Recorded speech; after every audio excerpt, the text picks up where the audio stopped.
And we are live. Welcome, mystery and thriller fans. I'm your on-air host, Sara DiVello, and I am so excited to welcome tonight James Byrne, live from Portland, Oregon, here to give us the inside scoop on Dez Limerick #2, Deadlock, out tomorrow.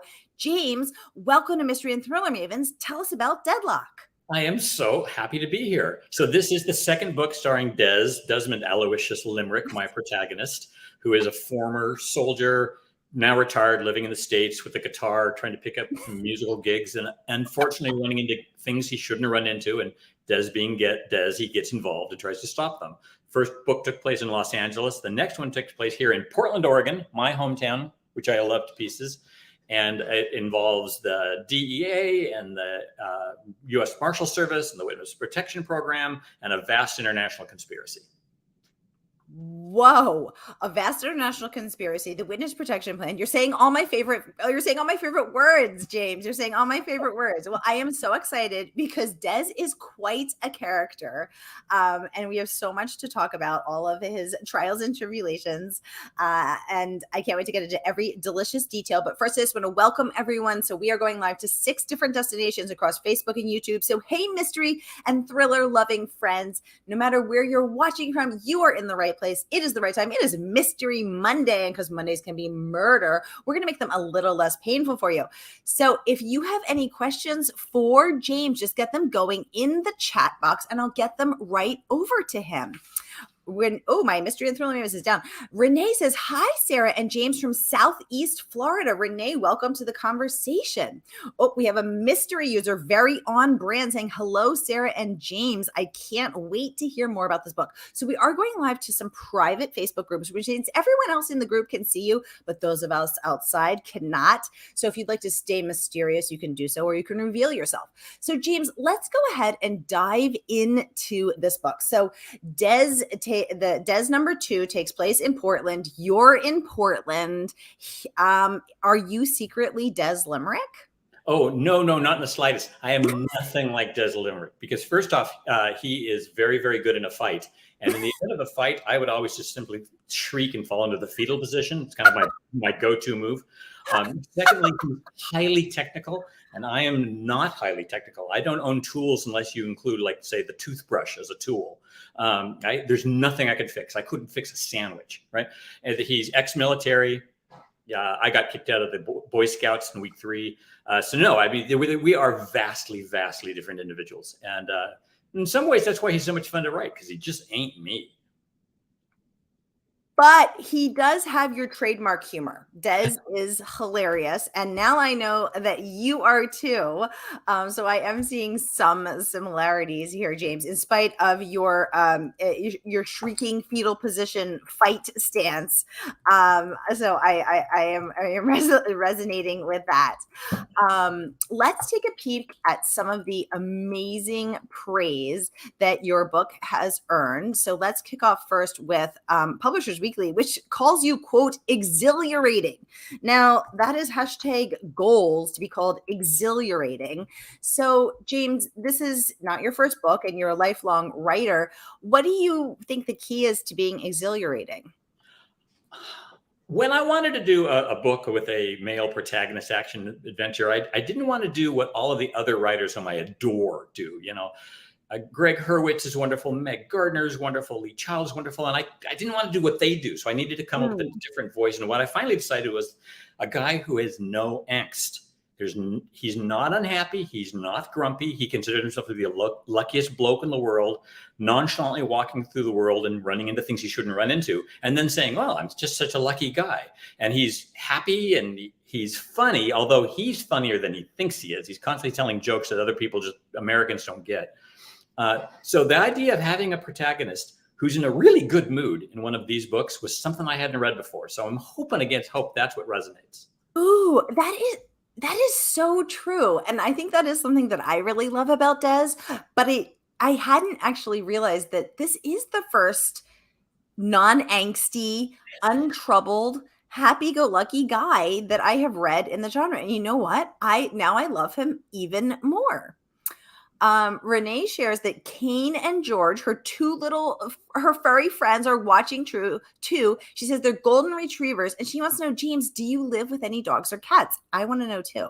In the midst of the pandemic, we had a cat who adopted us. She came from a humane society, and her name is Violet. And we were desperately in need of some joy when the pandemic was at its worst. And so Violet, who is a very small gray tabby, she lives here with us. She's very shy, and if I pick her up, she'll be unhappy. But she's currently taking one of several naps on the couch. And by the way, later during this broadcast, you may hear that she has not had lunch. And I just want to say that she is an unreliable narrator.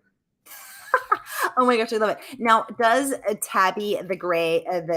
Violet the Gray Tabby help you with your writing by either grounding you, making you laugh, distracting you, entertaining you, or is she, does she assist or does she distract?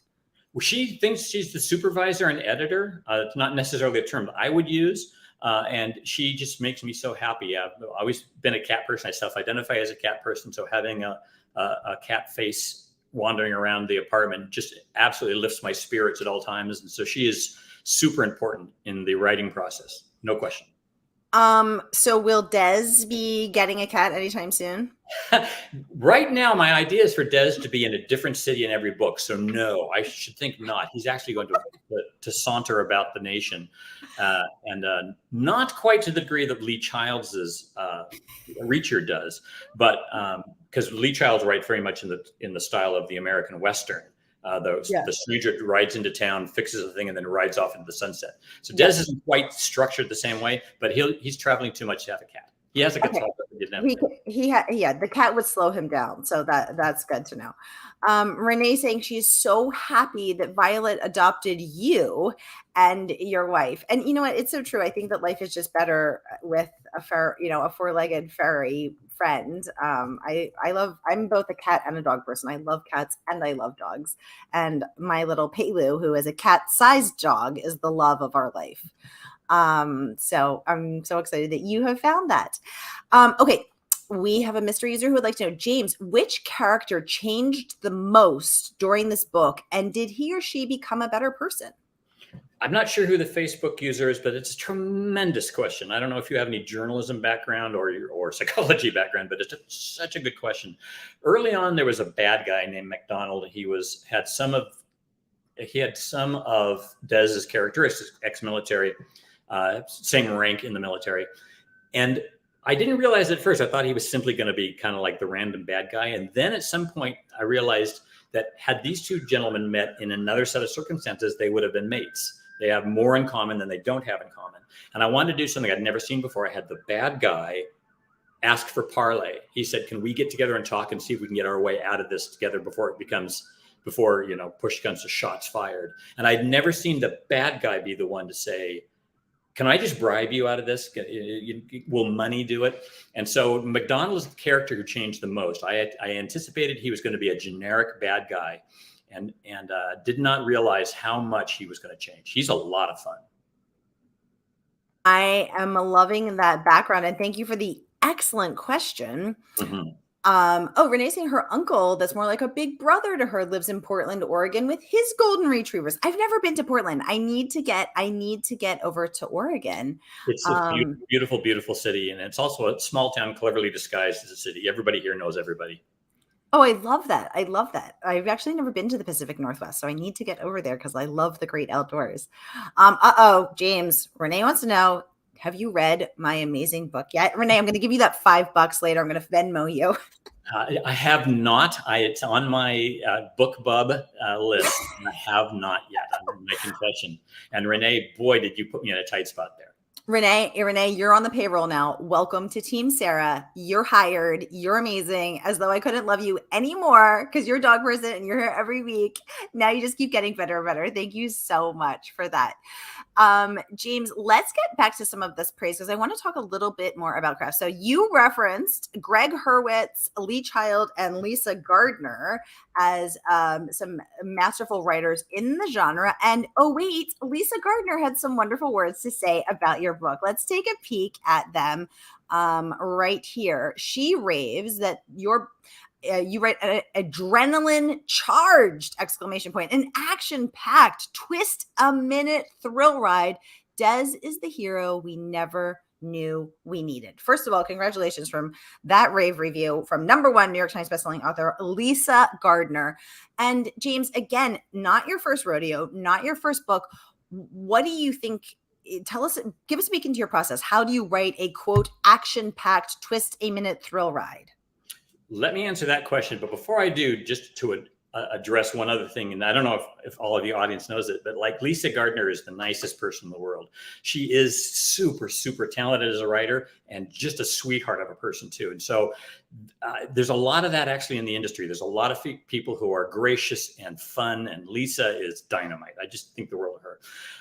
My process is very much character driven. I figure out a character I really, really want to spend some time with first, and then start thinking about plots. And I'm an ex-theater person, so I always know like Act 1 and Act 2, and I never ever know how books end. I have to try and figure out that glide path somewhere along the way. And my third secret sort of is that I'm my first reader. I read books that I want to read. And if I find myself thinking, oh, it's after work and I gotta clean the cat box and make dinner and sort my sock drawer, and after I read chapter 7, then the book is being a chore and the book is off target. So being that I'm always trying to entertain me first, that's been my metric for whether or not a manuscript is going in the direction I want it to. Ooh, I didn't know you were a theater person. I'm very interested to hear that. This is adding a whole new dynamic to James Byrne. Well, y'all, guess what? The book's not even out yet. James is coming on to give us this exclusive sneak peek and to answer all of your red hot pressing questions. And you can pre-order, #team pre-order, from our favorite woman-owned independent bookstore. That is, of course, Murder by the Book in Houston, Texas. So no matter where you're watching from, Facebook or YouTube, here is that link. Click and order so that you can join Dez Limerick as he makes his way to Portland, Oregon, and gets into all sorts of trouble, maybe a fight or two, and does not assume the fetal position, unlike his creator. So here you go, y'all. Grab that book while you can, and the good folks at Murder by the Book will send it out to you tomorrow. Oh my gosh. Oh, Renee's telling us that it's Anissa Armstrong who's asking all these amazing questions. Okay. So Anissa's an amazing librarian, such a wonderful pillar of the Mystery and Thriller Mavens community and the writing community and the friends and fiction community. She is everywhere doing everything. An amazing bookstagrammer who just hit 7,000 followers. Yay, Anissa. We're so proud of you. And she's watching from one of the private Facebook groups. So that's why her name's not popping up. Renee, thank you for letting me know. And Renee is sharing that she's such a Mystery and Thriller fan that one of her and her family is that one of her uncle's dogs is actually named Reacher after Reacher. Okay. So now our new goal, James, is to get someone to name their dog Dez or Limerick. There we go. Or a cat. I'm sorry, you're a cat person. Let's not exclude the felines. Someone has to name their dog or cat after Dez Limerick. That would be awesome. Okay, so you're a theater person. You are a cat dad. You are a writer. Are you also the chef of the household? I do all the cooking in our household, and my wife does all the baking. And since we live in a relatively small apartment with a little tiny kitchen, it's great. We're never in there at the same time. It's what my wife likes to refer to as a one-butt kitchen. There can't be two of you. But that's great because she bakes, and baking scares the heck out of me. Baking is chemistry, and I'm a cook. So I do all the cooking in our household, and she does all the baking, and we are really, really complementary in the kitchen together. Oh my gosh, James, I love to cook too, and I am not a baker. Baking terrifies me because it's so precise. It's like, I like to get a little free with the creativity on the cooking front, and you cannot do that in baking because I've tried and it has some scary results. So, oh my gosh, I love that you're the cook and she's the baker. This just keeps getting cuter. Oh my gosh.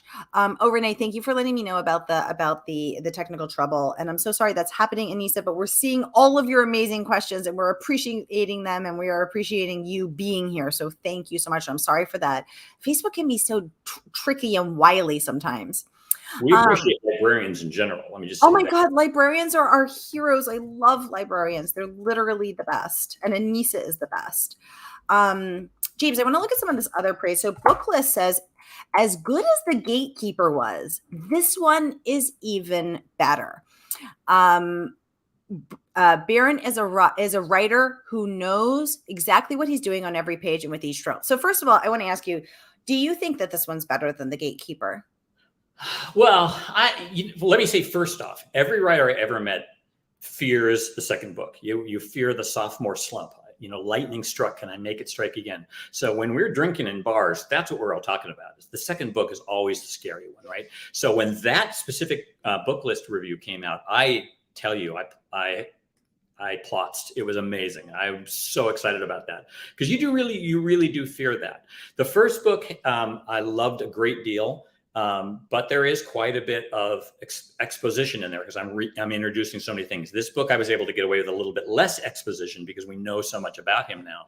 And in some ways that let me do a somewhat leaner story.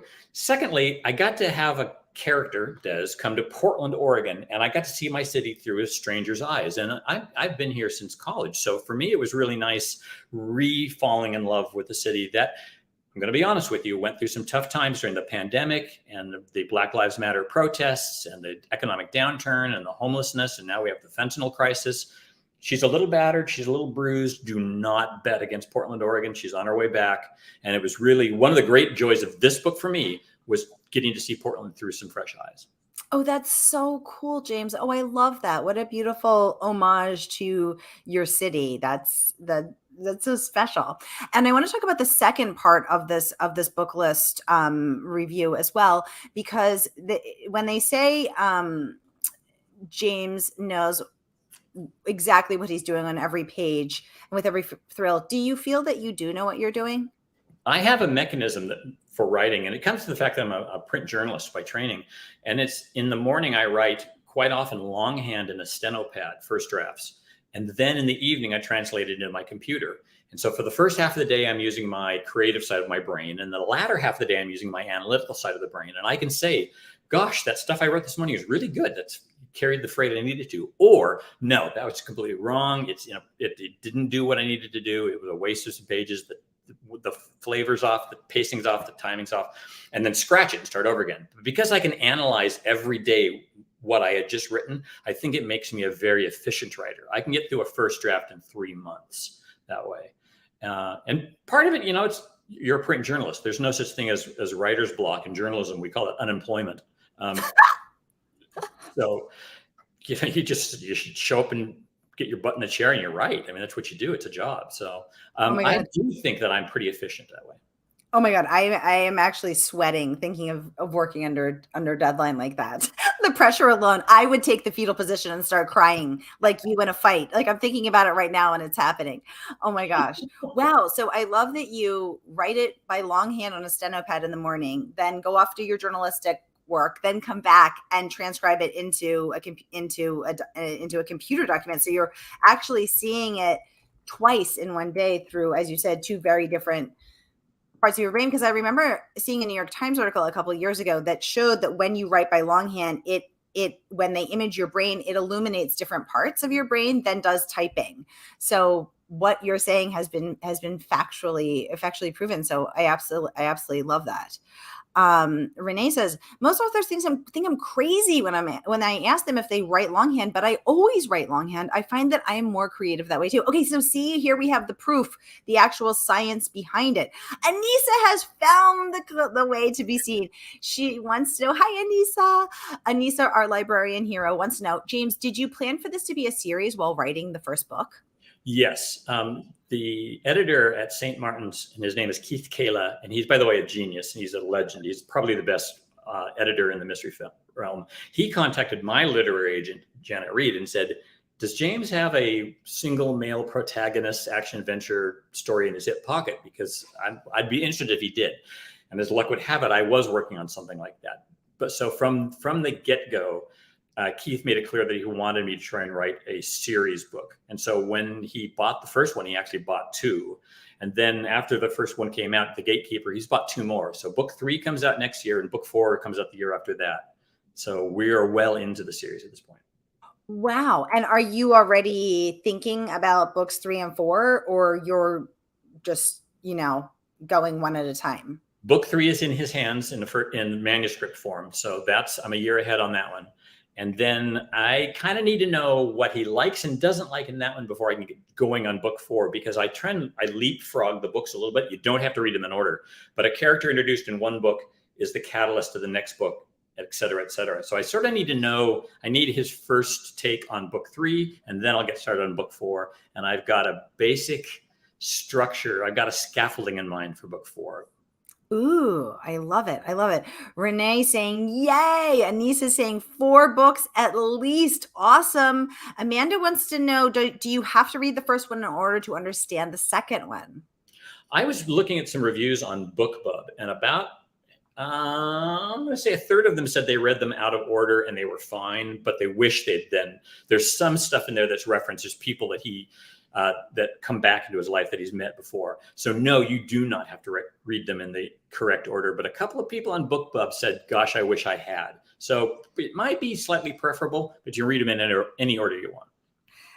It's quite a creative challenge to bring readers who have been along with you the whole journey, to give them enough to keep them entertained, but not to leave anyone who's joining you for book 2 or on book 4, not to leave them out. That would be a tough creative challenge for me.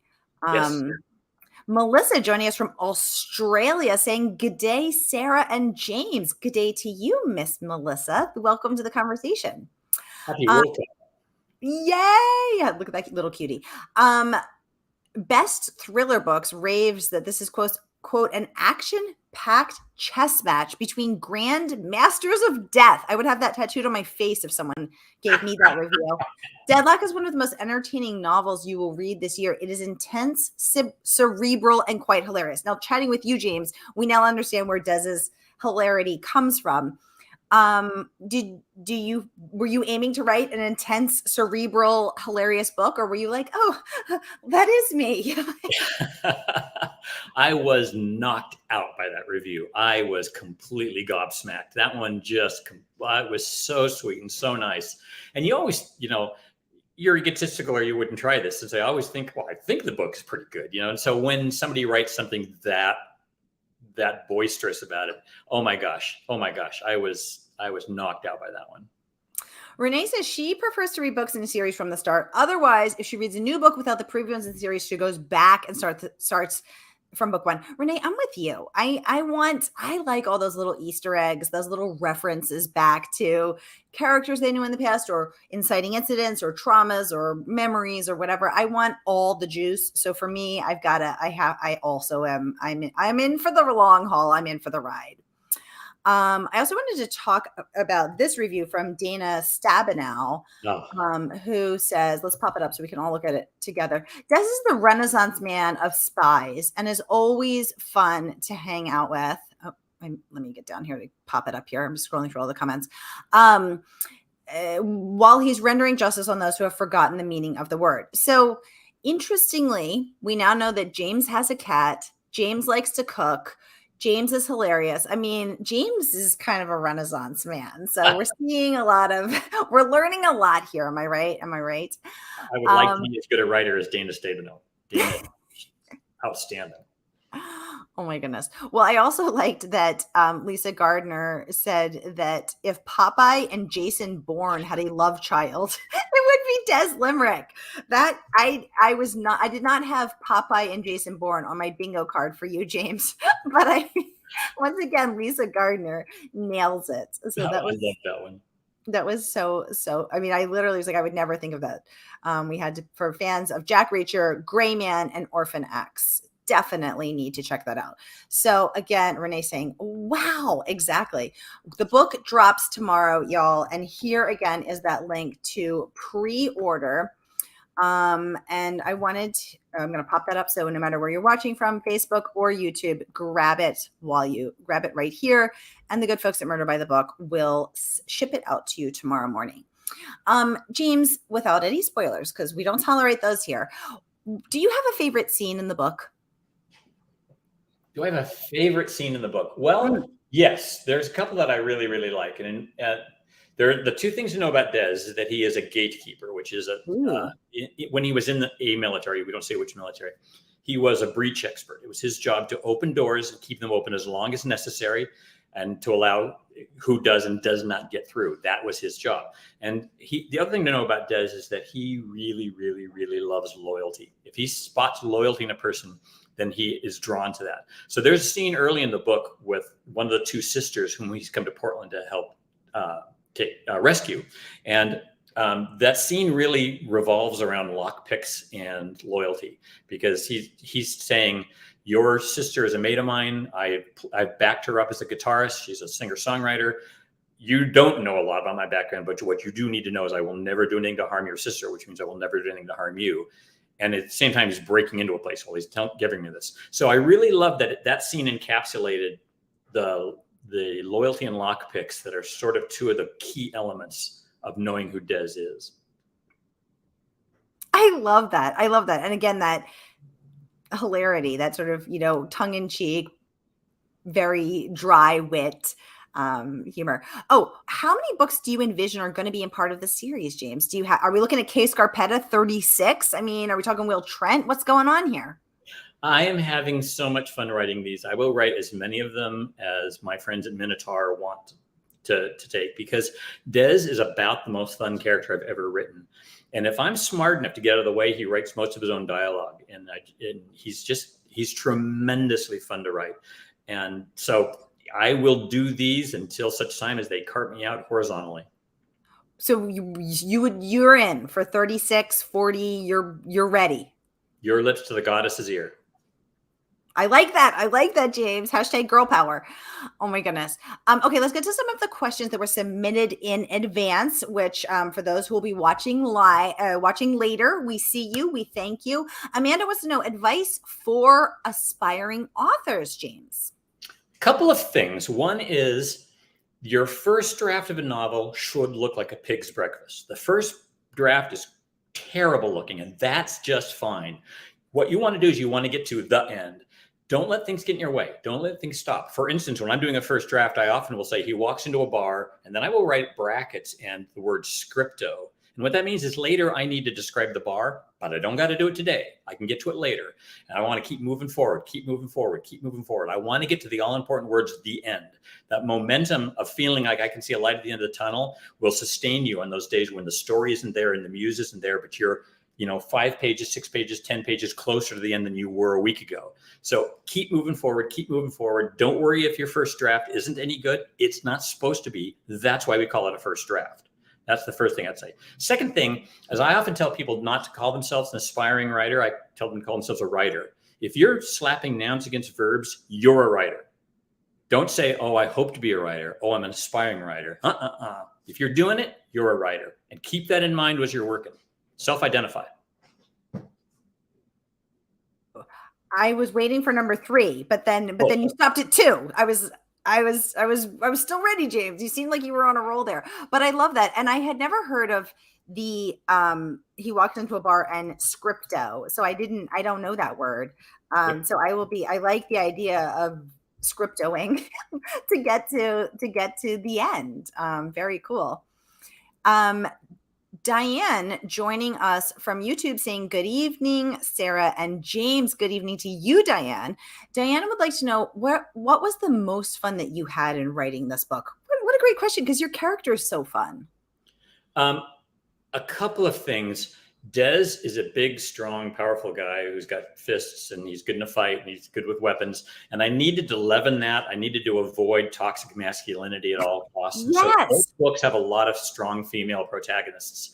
In the first book, there's a character named Petra in The Gatekeeper, and it's perfectly okay in Act 1 that Dez saves Petra, but it was really important that Petra saves Petra in Act 3. She is the heroine of the end of that book. And again, in this one, it's the same thing. There's these two sisters, and they are young. They're 20-somethings, but in their own ways, they're strong and powerful and artistic and creative people. And so what was nice, in order to leaven the big macho stuff, was to have lots and lots and lots of strong female protagonists. And I really felt that gave it a lighter feel throughout and kept me from getting anywhere near toxic masculinity, which is one of those things I will avoid at all costs if I can. Oh my God, I didn't think I could love you anymore, James, but here you are, just racking up the points, just getting ka-ching, ka-ching. Diana saying, yes, toss all the trinkets on the page and discover the gold. Renee saying, we all need to start with, quote, he works into a bar, ... scripto. John, welcome to the conversation, joining us from Northeast Ohio. Well, I am loving this conversation. Random question, James, do you or your wife know martial arts? No, not in the slightest. I know absolutely nothing about how to get myself out of a fight. And my wife is a government relations specialist, and she helps pass legislation for doctors primarily. And she's quite masterful. I believe what she does is a form of martial arts. She knows how to get bills through and make them get votes when they need them, and to stop them from getting votes if they're bad ones. And she works at a level I would need oxygen to work at. I'm slightly political, and she's a foot and a half smarter than I am. So what she does in the realm of getting lawmakers and the medical community on board, I would consider that a martial art. So James, well, I'm going to go with a yes. Well, when you said government relations specialist, I was like, is this code for the CIA? Does she? That sounded very mysterious and slightly dangerous. I love it. You guys are probably the coolest couple that I've never met.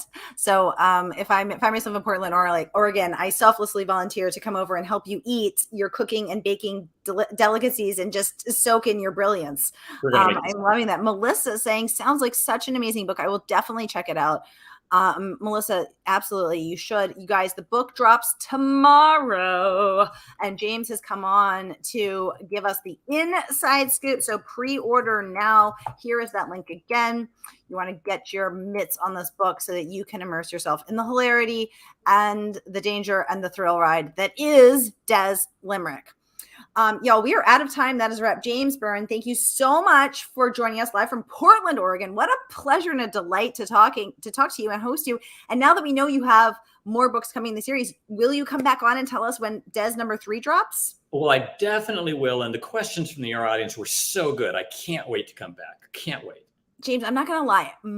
This is the best community ever. Like most of these folks have been with me for the whole 3.5 years I've been doing it. I consider them friends. I love my Mavens. We all hang out together on Facebook in the Mystery and Thriller Mavens group. We're all together every Monday. They are literally the best. I am so lucky to be able to do this and hang out with these brilliant, fabulous, mystery-loving friends. So that is a wrap. Happy Pub Day tomorrow, and we will look forward to hosting you when Dez 3 drops. Excellent. Thank you so very much.